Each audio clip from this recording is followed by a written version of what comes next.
Today we're in the kitchen of my dear friend, Wylie Dufresne, one of my oldest friends in the industry. True.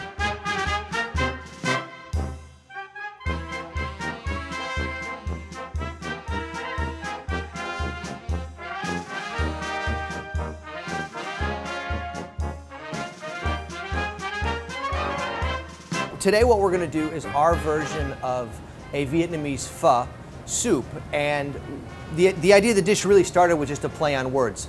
Pho, foie, so we're making a Pho Gras. I'm going to do a very traditional terrine of foie gras. So we're going to go clean some foie. You prefer to devein on a cold surface? I like to be on the cold surface, exactly. Deveining can look a little gruesome, but in fact it's necessary. I always tell my cooks to try to leave it whole. And okay, if you break it, it's not the end of the world.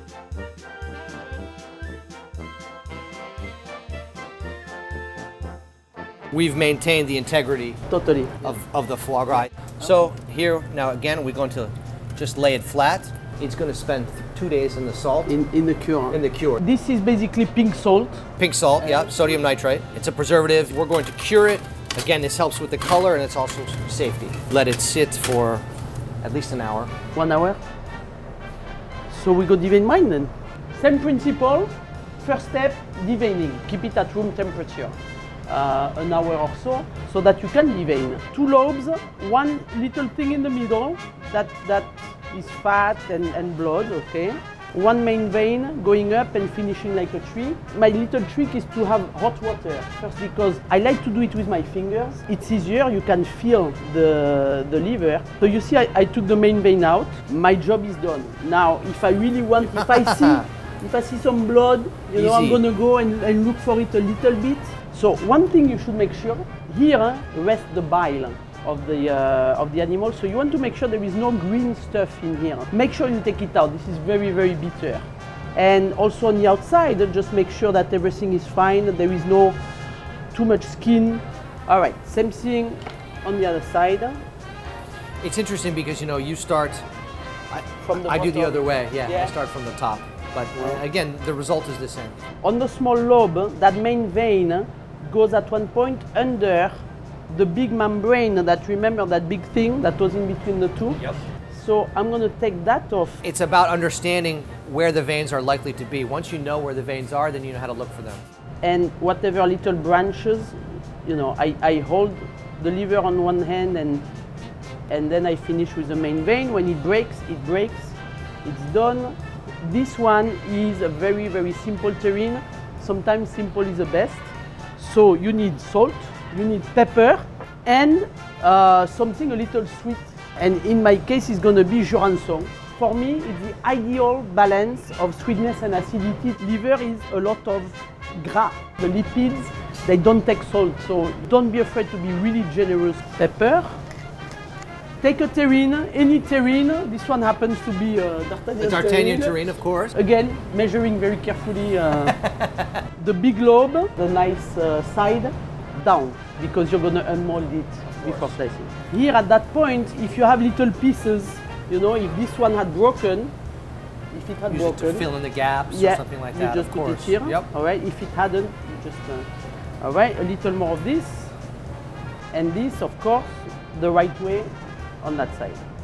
Very simple, just put it in there, press a little bit to try to get as much air pocket as possible out of there. Cover with plastic wrap. Do not do that with aluminum paper. Aluminum paper discolor liver. You never want to put liver and aluminum paper in the same sentence. Even in the same sentence, you don't not at all. Bain-marie means a water bath. Water bath is not a water bath if I put the terrine directly in my roasting pan. There is no water here, it's directly in contact with the metal. Correct. So my trick for that is to take a fresh newspaper. Okay?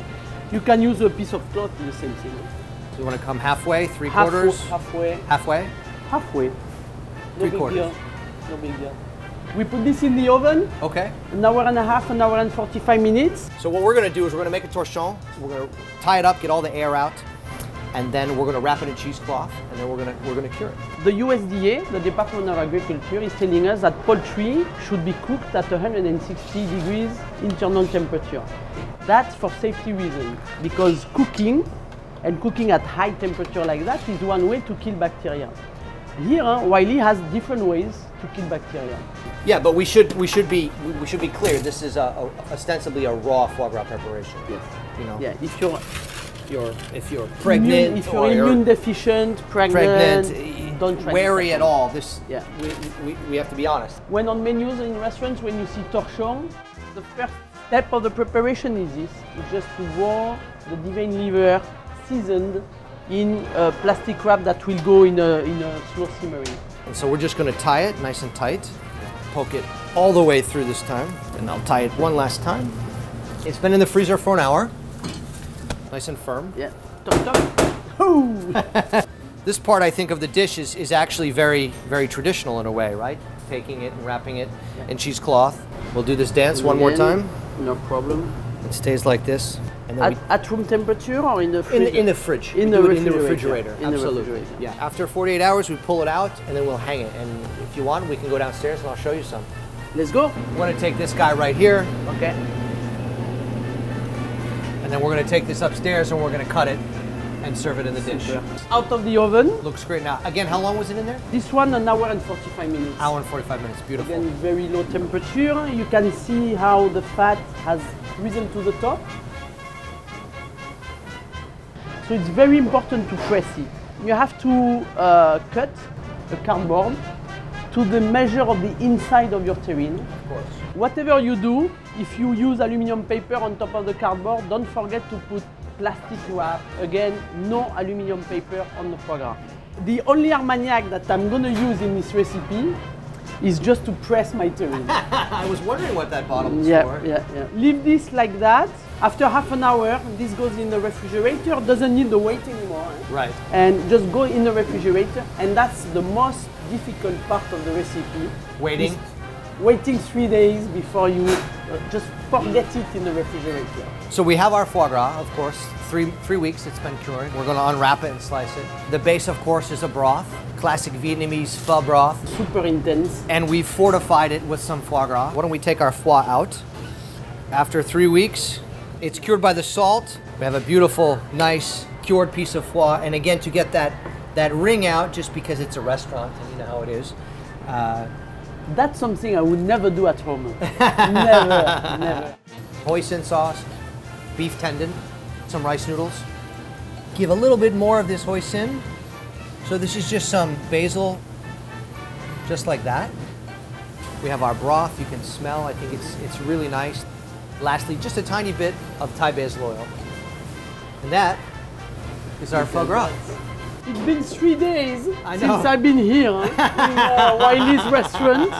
You just pop it out? Do you have to dip it in water or anything, or it comes right out? If you have a plastic terrine, all you do is with your fingers and it slides right out. Perfect. If you have a porcelain or a ceramic, you may want to put it in hot water just to unstick the sides and then do the same thing. Don't use a knife around because then you're going to damage Cut it, right. Of course. That looks great. A little bit of a fig compote. Anything that is a little acid, a little sweet, like for the drink, Like the wine, of would course. work. Yeah. Now, would that need any additional seasoning, or as is? Just a little bit. A pinch. Really not much. And just up, and that's it. Wylie, it was a true pleasure. Thank you very much No, the for pleasure. letting us in all your secrets. Thank you.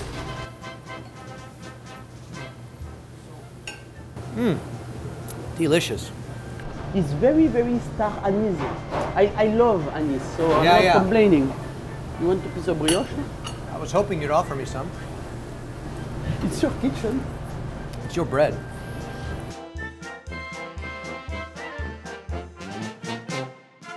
How do you spell that? P-H-O. Yeah. It's pronounced pho. Sorry. Pho.